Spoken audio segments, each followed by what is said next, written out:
Ok, ¿recuerdan esto? Pirámide de Kelsen. La jerarquía de las leyes en México. ¿Esto tendrá que ver con anexo 24? Ah, sí.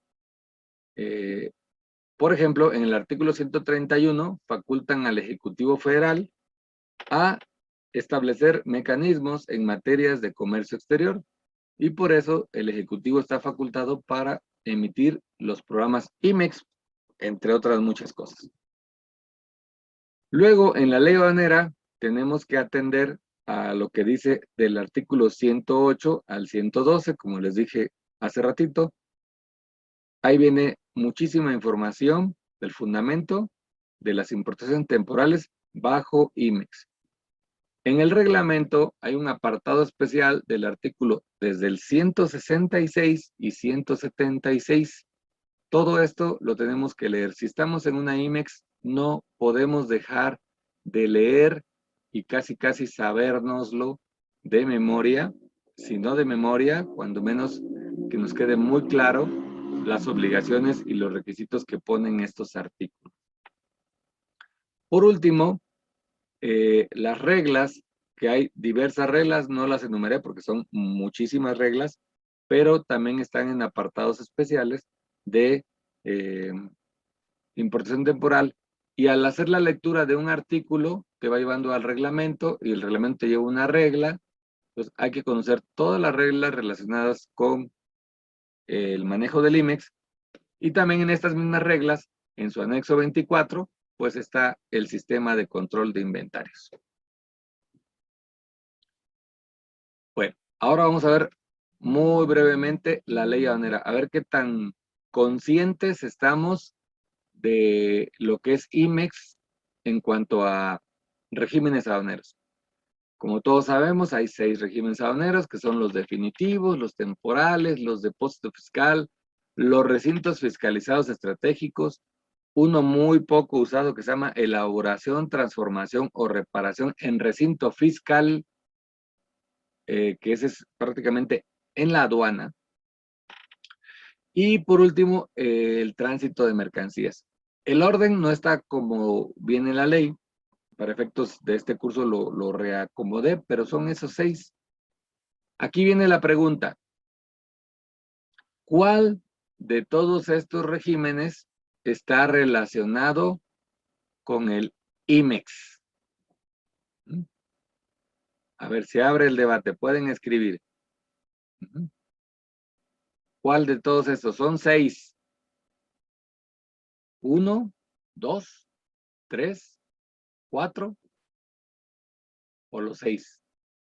Bueno, quien dijo temporal, pues obvio que está correcto, ¿verdad? Pero si alguien nada más dijo temporal, está en una verdad a medias. Vamos a ver cuáles son. Temporal, por supuesto, importación temporal para producir bienes de exportación. Muy bien. Definitivos. ¿Definitivos? A ver, pero si estamos hablando de importaciones temporales, por supuesto que el régimen definitivo está relacionado con las IMEX. ¿Cómo qué? A ver, dame un ejemplo. El RT, clave de pedimento que se ocupa para retornar las mercancías al extranjero. En color rojo les puse la clave del pedimento y en color naranja les puse el régimen y dice EXD, exportación definitiva. Un error común en la gente que apenas empieza es pensar que la importación temporal se hace con un IN y el retorno es un retorno de temporal. No es un retorno temporal, es un retorno definitivo. Es un retorno de una importación temporal, pero cuando ya va de salida es definitivo. Y lo pueden ver en este ejemplo que está ahí del pedimento. Entonces, el definitivo a la exportación está ahí clavadísimo, ¿verdad? Pero dirán, bueno, pues nada más es a la exportación. En mi IMEX no tengo nada que ver con otro tipo de importación. Pues también. las famosas regularizaciones, cuando a alguien se le vence la temporalidad.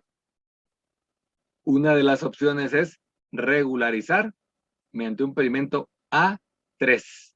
Y ese pedimento A3 es una importación definitiva.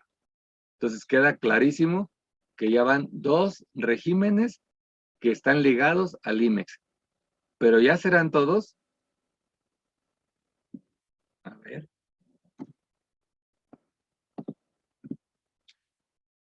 Depósito fiscal.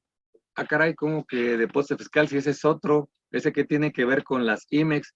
Ah, ok. Y recinto fiscalizado estratégico, pero pues ese no tiene nada que ver. Claro que sí. Vamos a ver. Si ustedes ven un E1 o un E2, que son claves de pedimentos, te dice que son extracciones de depósito fiscal para mercancías que van a ser transformadas por una empresa IMEX. Entonces sí tienen relación.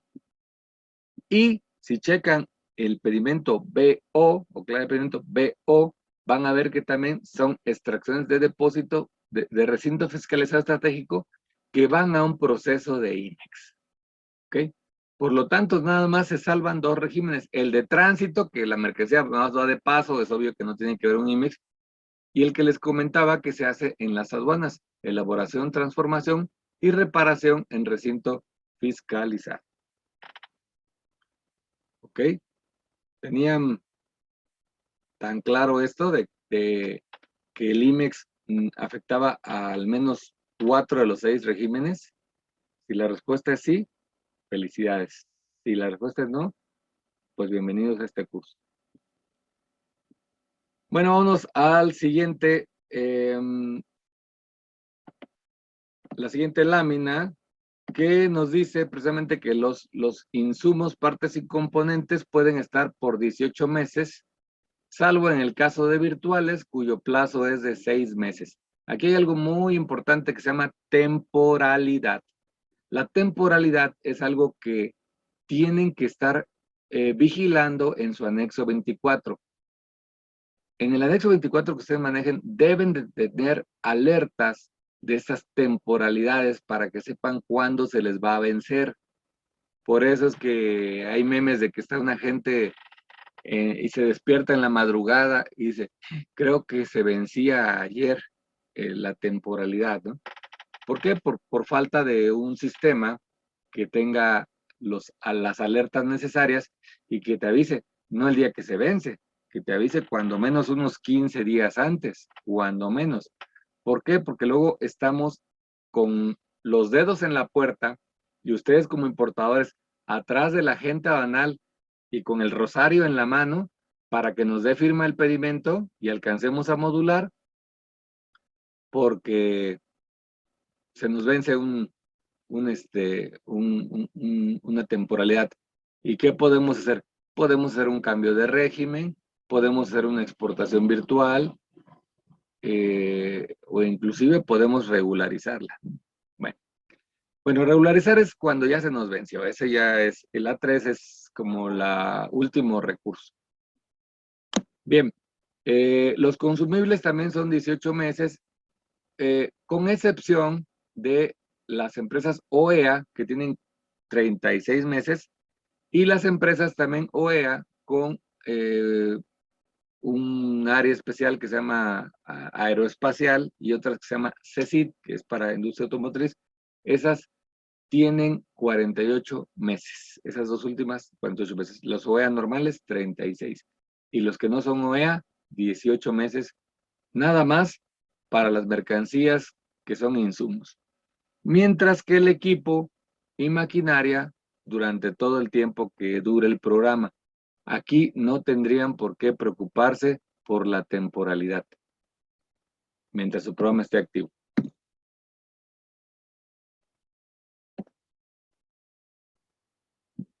Bien.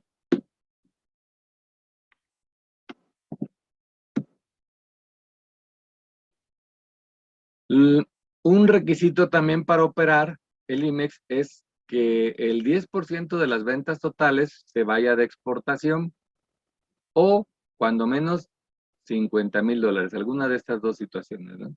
Perdón, $500,000. Si no cumplen con eso, les van a cancelar el programa.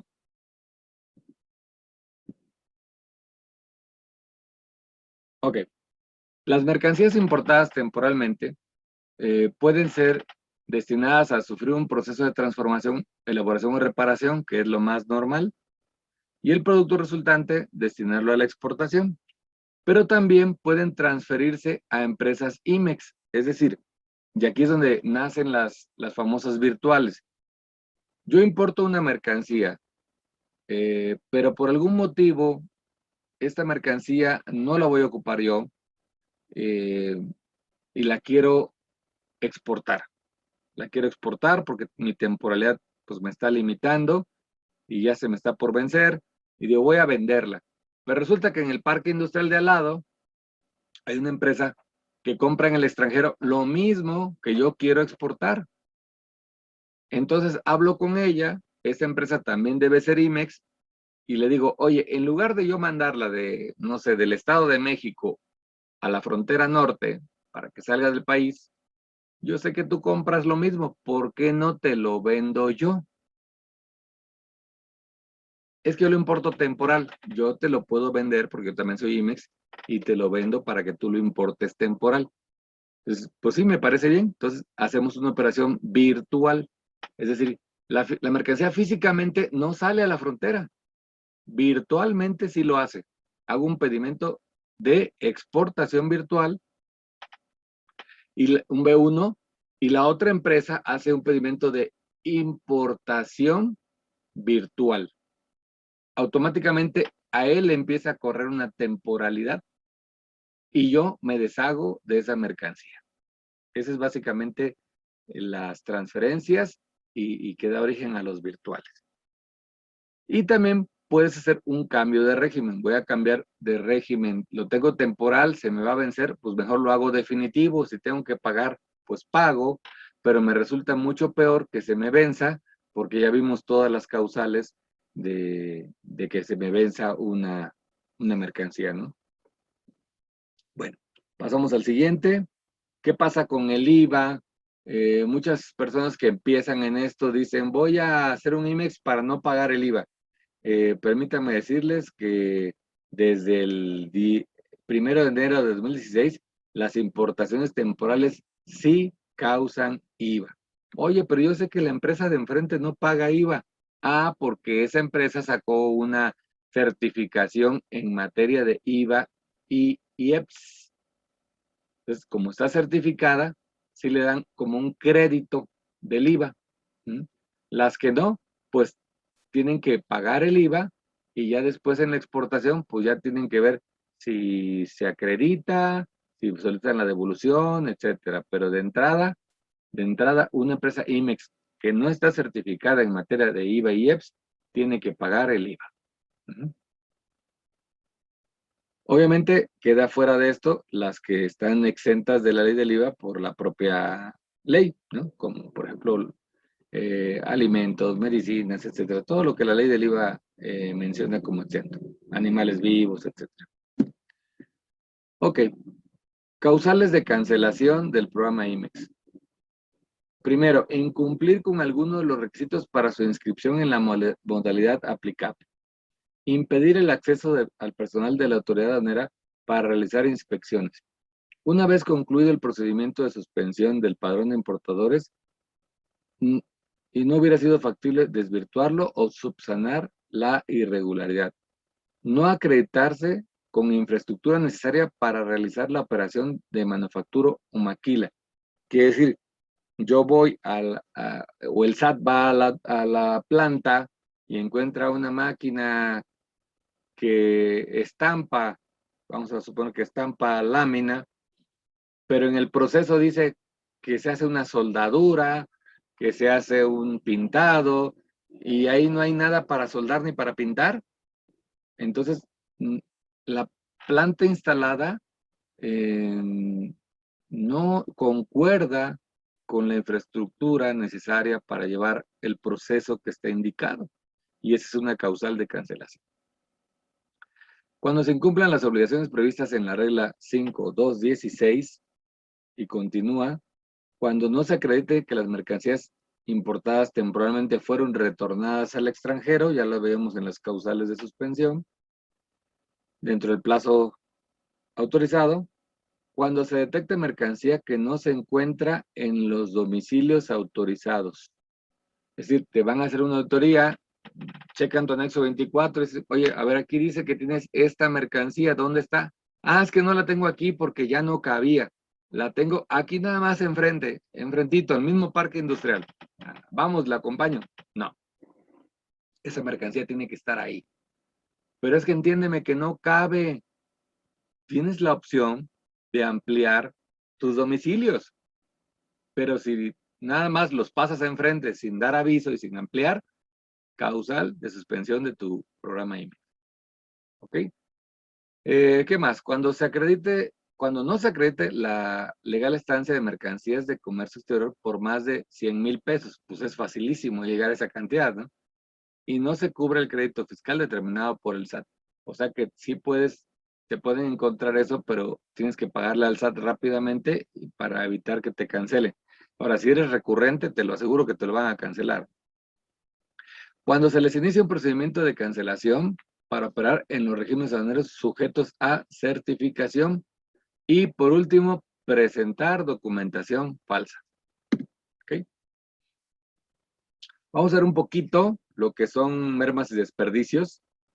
En mermas, se entiende por mermas, mercancías que se consumen o se pierden durante los procesos productivos cuya integración al proceso de exportación no puede comprobarse, ¿no? Para efectos del impuesto sobre la renta podrá ser deducido en el momento en que se consuma. Debemos llevar un control volumétrico de esas mercancías que se van mermando y comprobar su consumo. ¿Cómo? Pues mediante la explicación del proceso productivo. Bueno, ¿qué son los desperdicios? Son residuos de materias primas que después de sus procesos productivos, los empaques de las materias primas que ya no pueden ser reutilizables, los materiales rotos, desgastados, obsoletos e inutilizables, y los que no pueden ser utilizados para el objetivo para el cual fueron importados. Todo eso es desperdicio.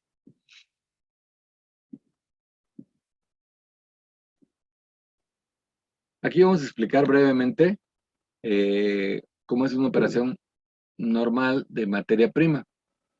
Yo tengo la mercancía normalmente en depósito ante la aduana, es decir, en una aduana o en la frontera. De ahí tengo dos opciones. La importo de forma definitiva, temporal, con un IN que está hacia su lado izquierdo de la pantalla, o bien la mando a un depósito fiscal con clave A4. Si la mandé en IN, tengo dos opciones. La retorno en el mismo estado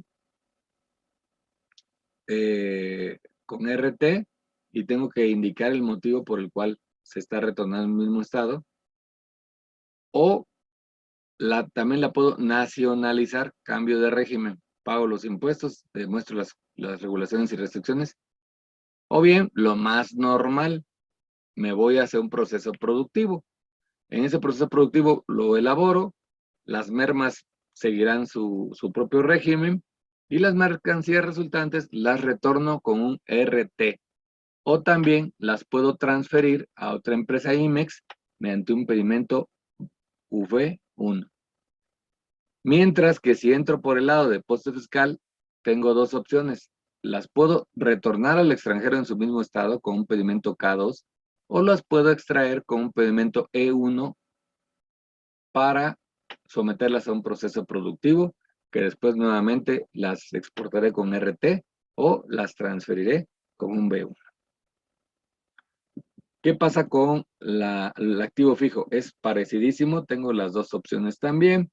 Lo meto a depósito fiscal y si no lo ocupo lo mando con K2 para afuera o lo extraigo con un E2 en el cual puedo o transferirlo con un B1 o nacionalizarlo con un F5 o lo más normal, meterlo a la planta para hacer un proceso productivo. y cuando lo vaya a exportar lo voy a retornar con un H1. Mientras que si entro por el proceso normal, lo voy a importar con un pedimento temporal clave AF, que es importación temporal de activo fijo, en el cual también lo puedo transferir a otra empresa IMEX o lo puedo nacionalizar con un F5. Para esto aplica una depreciación, pero hay que observar que hay una regla 1610 que nos dice que la mercancía que se importó bajo IMEX y que se quiere depreciar, no se puede depreciar al 100%. Como todos sabemos, el activo fijo a los 10 años se deprecia. Sin embargo, si esta mercancía se ocupó para producir bienes nacionales, ese porcentaje de las ventas que se destinó durante todo ese tiempo a la venta nacional no es deducible.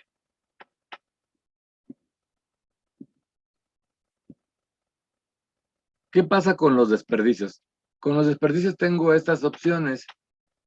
Bien, lo puedo mandar a destrucción.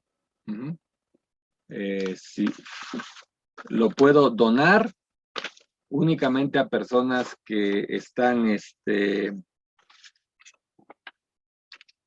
autorizadas para recibir donativos en términos de ley del impuesto sobre la renta, no a cualquiera. O puedo hacer un retorno virtual, o puedo hacer un cambio de régimen pagando los impuestos correspondientes, ¿no?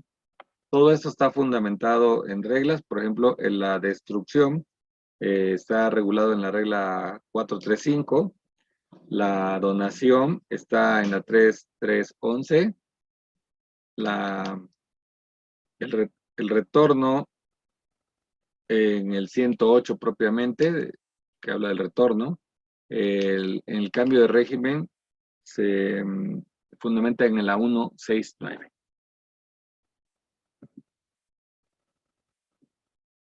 Como saben, además tienen que hacer un reporte anual. Al IGI se le manda un reporte mensual, a la Secretaría de Economía un reporte anual. Si este reporte no se emite, se los cancelan y se hace de forma electrónica, se hace de todas las ventas de exportación y a más tardar el último día hábil del mes de mayo de cada año. Si no lo hacen, pues están sujetos a una suspensión y si no lo presentan, procede la cancelación.